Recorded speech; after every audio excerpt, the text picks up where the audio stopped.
Welcome back to Heaven's Kitchen. Today, we're making a simple yet delicious healthy high-protein chocolate dessert that is rich, creamy, and naturally sweetened. Let's get started.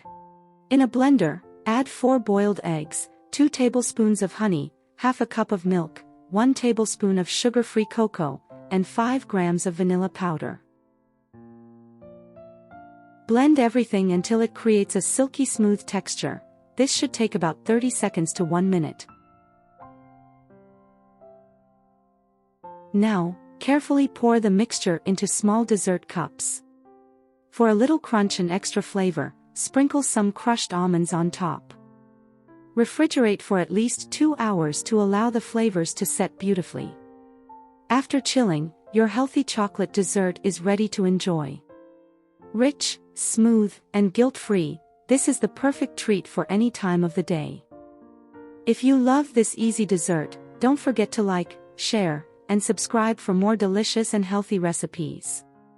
See you next time in Heaven's Kitchen.